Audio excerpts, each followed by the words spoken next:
જી આ ગરબી મંડળમાં હું 55 વર્ષથી આવું છું. આ ગરબી મંડળ ચલાલાના જૂનામાં જૂની 200 વર્ષ જૂની દાન મહારાજથી ચાલુ કરેલું. આજે દાન મહારાજના વંશજથી બંગડુ બાપુ આવતા, વલકુ બાપુ આવે છે, મહાવીરભાઈ આવે છે. ચલાલાની મેઇન ગરબી અને તિલક ચોક નવરાત્રિ મહોત્સવ તરીકે આ ગરબીનું નામ છે.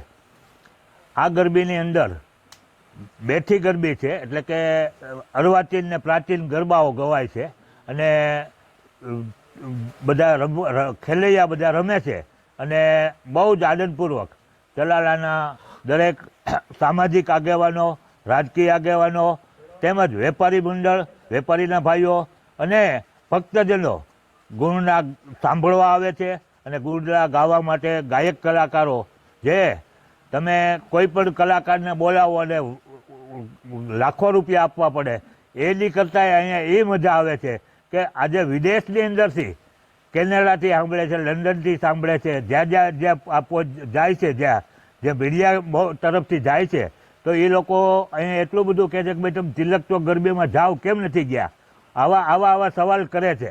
ત્યારે કે એને એટલા બધા રસ છે કે આખી 11 વાગ્યાથી ચાલુ થાય તો 4 વાગ્યા સુધીના ગરબા બહારના લોકો સાંભળે છે.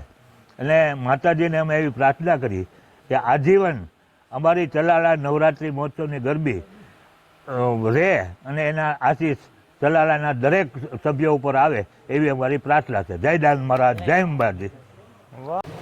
આજે તિલક ચોક દિનેશ સ્ટોર ચોકમાં વર્ષોની જે પરંપરા રહી છે, અંશાવતાર પૂજ્ય શ્રી દાન મહારાજ અહીંયા પધારતા એવું અમે વડીલો પાસેથી સાંભળ્યું છે.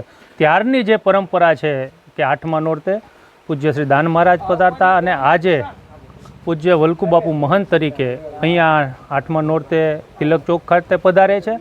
તમામ વેપારી મિત્રો, આગેવાનો, યુવાન દોસ્તો જે મોટી સંખ્યામાં સમગ્ર શહેરના વેપારી મિત્રો દ્વારા જે આયોજન થાય છે એમાં પૂજ્ય બાપુ આવીને સૌને આશીર્વચન આપે છે. અને અહીંયા ચલાલા શહેરના સર્વશ્રેષ્ઠ કલાકારો દ્વારા રાસ ગરબાની રમઝટ બોલાવવામાં આવે છે. મા નવદુર્ગાના, મા અંબાના અહીંયા ગુણગાન ગાવામાં આવે છે. ત્યારે આ તિલક ચોક ખાતે આજે પૂજ્ય શ્રી વલકુ બાપુ, પૂજ્ય ઉદય બાપુ, ધારાસભ્ય શ્રી, આપણા પીઆઈ શ્રી વસૈયા સાહેબ, ચેમ્બર ઓફ કોમર્સના પ્રમુખ આદરણીય મહેન્દ્રભાઈ સહિત ચલાલા શહેરના તમામ સમાજના આગેવાનો, તમામ વેપારી મિત્રો અને મોટી સંખ્યામાં યુવાનો ઉપસ્થિત રહ્યા હતા અને માતાજીના ગરબાના તાલે બધાએ ગરબાની રમઝટ બોલાવી હતી.